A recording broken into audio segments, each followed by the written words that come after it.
Police have launched a large-scale anti-rowdy shitter crackdown drive in the district, according to Superintendent of Police Dr. Ram Yel. The SP said that 33 special anti-rowdy shitter squads were formed as part of the operation. These teams conducted inspections at around 68 prominent rowdy shitter houses across the district. The drive was carried out early in the morning from 5 a.m. to 9 a.m. As part of the operation, SP Ram Yel personally visited and inspected a few houses. He also said that checks were conducted at Gangavati Gundamma camp where nothing suspicious was found in any of the houses inspected. During the inspections, officials found approximately 3 lakh rupees in the house of a rowdy shitter.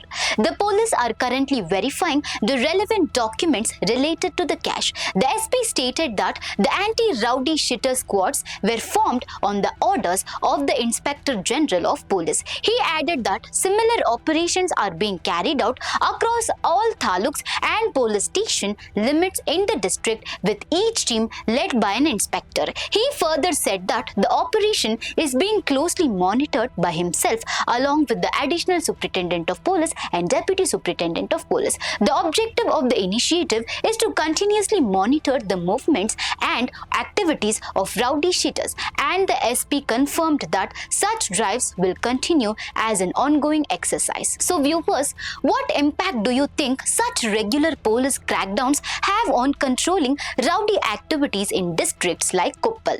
ನಾವು ಬೆಳಿಗ್ಗೆ ಈ ದಿನ entire ಡಿಸ್ಟಿಕಲ್ಲಿ ಸುಮಾರು 33 ತಂಡಗಳನ್ನು ಮಾಡಿ ಜಿಲ್ಲೆಯಲ್ಲಿ ಪ್ರಮುಖವಾದ rowdy sheeters ಅವರ ಮನೆಗಳನ್ನು ನಾವು ಸರ್ಚ್ ಮಾಡಿದ್ದೀವಿ.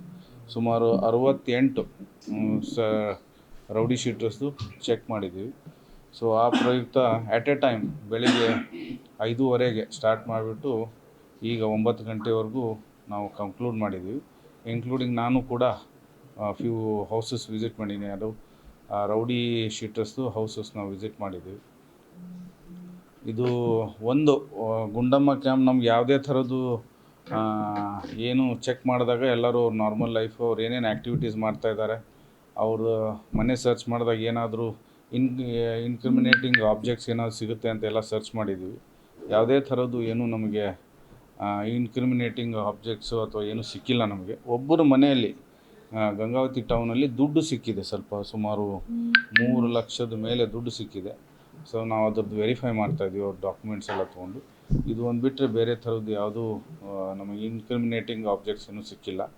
ಇದು ಒಂದು ಎಕ್ಸೈಸು ಮಾನ್ಯ ನಮ್ಮ DG ಆ್ಯಂಡ್ IGP ಸಾಹೇಬರು ಆ್ಯಂಟಿ ರೌಡಿ ಸ್ಕ್ವಾಡ್ಸ್ ಮಾಡಬೇಕು ಅಂಥೇಳಿ ಎಲ್ಲ ತಾಲೂಕುಗಳಲ್ಲಿ ಮತ್ತು ಸರ್ಕಲ್ ಲೆವೆಲಲ್ಲಿ ಮಾಡಬೇಕು ಅಂಥೇಳಿ ಮಾಡಿದ ಮೇರೆಗೆ ನಮ್ಮ ಜಿಲ್ಲೆಯಲ್ಲೂ ಕೂಡ ನಾವು ಒಂದು ಇನ್ಸ್ಪೆಕ್ಟರ್ಸ್ ಹೆಡೆಡ್ ಬೈ ಅವರು ಸರ್ಕಲಲ್ಲಿ ಒಂದು ಇನ್ಸ್ಪೆಕ್ಟರ್ಸು ಮತ್ತು ಟೀಮು, PI ಸ್ಟೇಷನಲ್ಲಿ ಇನ್ಸ್ಪೆಕ್ಟರ್ಸು ಟೀಮು, ಮತ್ತು ಅದಕ್ಕೆ DSPಗಳು ಮಾನಿಟರ್ ಮಾಡಿ ಅಡಿಷ್ನಲ್ SP ನಾವು ಕೂಡ ಈ ಥರ ಫೋರ್ಟ್ನೈಟ್ಲಿ ಮಾನಿಟರ್ ಮಾಡಬೇಕು. ಅವ್ರ ಆ್ಯಕ್ಟಿವಿಟೀಸು, ಅವರಿಗೆ ಟ್ರಯಲಲ್ಲಿದ್ದಂಥ ಕೇಸಸ್ಗಳು ಅವರು ಕರೆಕ್ಟಾಗಿ ಅಟೆಂಡ್ ಮಾಡ್ತಾ ಇದ್ದಾರಿಲ್ಲ, ವಾರಂಟ್ಸ್ಗಳು ಎಕ್ಸಿಕ್ಯೂಟ್ ಆಗ್ತಾ ಇದ್ದಾವಿಲ್ಲ, ಅವರು ಆ್ಯಕ್ಟಿವಿಟೀಸ್ ಬಗ್ಗೆ ನಿಗಾ ಇಡೋಕ್ಕೆ ನಾವಿದು ಆ್ಯಂಟಿ ರೌಡಿ ಸ್ಕ್ವಾಡ್ ಮಾಡಿದ್ದೆ. ಅದರ ಚಾಲನೆ ಪ್ರಯುಕ್ತ ನಾವಿದು ಆ್ಯಟ್ ಎ ಟೈಮ್ ಜಿಲ್ಲೆಯಲ್ಲಿ 68 ಜನಕ್ಕೆ ನಾವು ಚೆಕ್ ಮಾಡಿದ್ವಿ. 33 ತಂಡಗಳನ್ನು ಮಾಡಿ ಆ್ಯಟ್ ಎ ಟೈಮ್ ನಾವು ಚೆಕ್ ಮಾಡಿದ್ವಿ.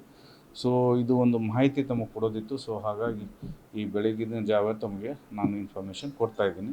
ಬೇಸಿಕಲಿ IG ಸಾಹೇಬರು ಮೊನ್ನೆ DG ಸಾಹೇಬರು ಇದು ಮಾನಿಟರ್ ಮಾಡ್ತಾಯಿದ್ದಾರೆ. ಯಾವುದೇ ಥರದ್ದು ಝೀರೋ ಟಾಲರೆನ್ಸ್ ಫಾರ್ ರೌಡಿಸಮ್, ಯಾವುದೇ ಥರದ್ದು ರೌಡಿ ಆ್ಯಕ್ಟಿವಿಟೀಸ್ ಆಗಲಿ ರೌಡಿಸಮ್ ಟಾಲರೇಟ್ ಮಾಡೋದಿಲ್ಲ, ಆ ಉದ್ದೇಶಪೂರ್ವಕ ಎಲ್ಲ ಸ್ಟ್ರೇಟ್ ಮೆಸೇಜ್ ಹೋಗಲಿ ಅಂಥೇಳಿ ಈ ಪ್ರಯುಕ್ತ ನಾವು ಇವತ್ತು ಎಕ್ಸಸೈಸ್ ಮಾಡಿದ್ವಿ.